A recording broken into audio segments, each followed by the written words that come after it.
ഇന്നലെ മലപ്പുറം തിരൂർ പോകേണ്ട ഒരു ആവശ്യം ഉണ്ടായിരുന്നു കേട്ടോ. മലപ്പുറം തിരൂർ സീതി ഹാജി പോളിടെക്നിക്കിൽ നമ്മളെ പെങ്ങളെ കുട്ടിക്ക് ഒരു എൻട്രൻസിന് എക്സാം ഉണ്ടായിന്. അങ്ങനെ ഗൂഗിളിനോട് വഴി എഴുതിപ്പം ഗൂഗിൾ പറഞ്ഞെന്ന വഴിയാണ് പുതിയ NH കൂടെ. ഞാൻ ആദ്യമായിട്ട് കേട്ടോ പുതിയ NH കൂടെ യാത്ര ചെയ്യുന്നത്. സംഗതി അടിപൊളിയാട്ടോ, അടിപൊളി റോഡ്. പിന്നെ എന്താ പറഞ്ഞാൽ നമുക്ക് പ്രത്യേകം നാട്ടുകാർക്ക് ടോളൊന്നും കൊടുക്കാത്തൊരു വഴിയുണ്ട് NHലേക്ക് കയറാൻ വേണ്ടിയിട്ട്. അങ്ങനെ പന്തിരങ്കാവുന്ന് നമ്മൾ കയറിയതാണ് കേട്ടോ. സംഗതി അടിപൊളി റോഡാണ്, നല്ല വൃത്തിക്ക് ഉണ്ടാക്കി വെച്ചിട്ടുണ്ട്. പക്ഷേ ഇതിലൂടെ യാത്ര ചെയ്യുന്ന ആളുകൾ കുറച്ച് കാര്യങ്ങൾ ശ്രദ്ധിക്കാനുണ്ട്. NHനെ കുറിച്ച് കൂടുതൽ ഐഡിയ ഇല്ലായിട്ടാണെന്ന് തോന്നുന്നത്. ചിലത് ലോ സ്പീഡിൻ്റെ വണ്ടി ഹൈ സ്പീഡ് ട്രാക്ക് കൂടി പോകുന്നുണ്ട്, മറ്റേത് വലിയ കണ്ടെയ്നർ റോഡുകളൊക്കെ നടുവ് കൂടി പോകുന്നുണ്ട്. അതൊക്കെ ശരിയാവും. പയ്യെ പയ്യെ ആക്സിഡൻ്റൊക്കെ സംഭവിച്ച് ഇങ്ങനെ പഠിക്കലാണ്. ഐഡിയ ഇല്ലാത്ത ആളുകളേക്കല്ലോ, അപ്പോൾ ഒക്കെ ശരിയാവും. അത് കഴിഞ്ഞ് മലപ്പുറത്തെ റോട്ടിലൂടെ ഇങ്ങനെ യാത്ര ചെയ്തപ്പോൾ മലപ്പുറത്തെ കുറിച്ച് പറയുമ്പോൾ എല്ലാം പറയണമല്ലോ, ഉള്ളോണം പറയണമല്ലോ. മലപ്പുറത്തെ റോഡുകൾ എന്ന് പറഞ്ഞാൽ പക്ക പെർഫെക്റ്റ് റോഡുകളാണ് കേട്ടോ. ഒക്കെ നമ്മളെ കോഴിക്കോടുള്ള പോലെ കുണ്ടും കുഴിയൊക്കെ വളരെ കുറവാണ്. എല്ലാ റോട്ടിലും നല്ല ഡാറിങ്ങും അടിപൊളിയാണ്. അത് ഭരണ മികവാണോ എന്താണെന്നൊന്നും അറിയില്ല. എനിക്ക് NH കഴിഞ്ഞതിന് ശേഷം ഏറ്റവും അത്ഭുതമായിട്ട് തോന്നിയ റോഡ് ഈ ഒരു റോഡാണ് കേട്ടോ. തിരൂരിൽ നിന്ന് അഴിമുഖത്തേക്ക് പോകുന്ന റോഡ് റോഡാണെന്നറിയോ.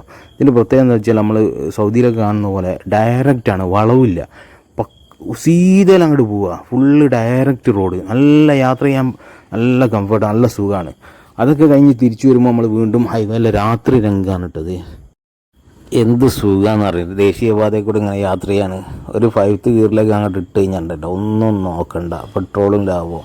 ഇതൊരു അഭിപ്രായത്തിൽ ഈ ടോളും കൂടി ഇവിടെ നാട്ടിൽ എടുത്ത് ഒഴിവാക്കുകയാണെങ്കിലുണ്ടല്ലോ, ഇതിനോളം പുണ്യം വേറെ ഒന്നിനും കിട്ടില്ല എന്നുള്ളൊരു അഭിപ്രായം എനിക്കുള്ളത്. എല്ലാ നാട്ടിലും റോഡും കണ്ടില്ല നിങ്ങൾ. മലപ്പുറത്തെ റോഡ്, കോഴിക്കോട് റോഡ്, ഈ കാണുന്നതിൻ്റെ നാട്ടിലെ റോഡാണ് കേട്ടോ. അപ്പോൾ നിങ്ങൾക്ക് പെട്ടെന്ന് മനസ്സിലാവും. അതിന് വേണ്ടിയിട്ടാണ് ഞാൻ പറഞ്ഞത്. ഈ റോഡ് കാലാകാലം ഇങ്ങനെ തന്നെയാണ് കേട്ടോ.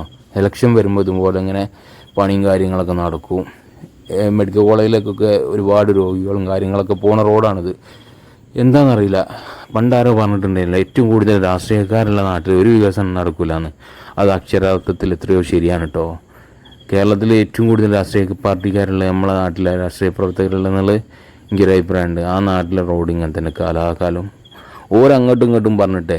ഒരു കൂട്ടർ പറയും, MLA ആണെങ്കിൽ പറയും അത് മറ്റേ പഞ്ചായത്ത് മറ്റവരാണ് ഭരിക്കുന്നത്, അതുകൊണ്ട് നമുക്ക് ചെയ്യാൻ പറ്റില്ല. പഞ്ചായത്ത് വരെടുത്ത് കിട്ടിയാൽ മറ്റൊരു പറയും MLA മറ്റേ ആളാണ്, അതുകൊണ്ട് ഇങ്ങനെ അങ്ങോട്ടും ഇങ്ങോട്ടും പറഞ്ഞ് കാലാകാലം ജനങ്ങൾ ദുരിതങ്ങൾ പേറുക എന്നല്ലാതെ ഇതായിരിക്കും ഞങ്ങൾ ഭരണത്തിൽ വന്നാൽ എന്നുള്ള അങ്ങനെ കാണിച്ചു കൊടുക്കാൻ പറ്റിയ റോഡ് കുറവാന്ന് തന്നെ പറയും. ഇതുപോലെ മെഡിക്കൽ കോളേജിലേക്കുള്ള വേറൊരു റോഡ് അപ്പുറത്തും ഉണ്ട്. അതിൻ്റെ അവസ്ഥ ഇതേ അവസ്ഥ തന്നെയാണ്. ആരോട് പറയാനാണ്.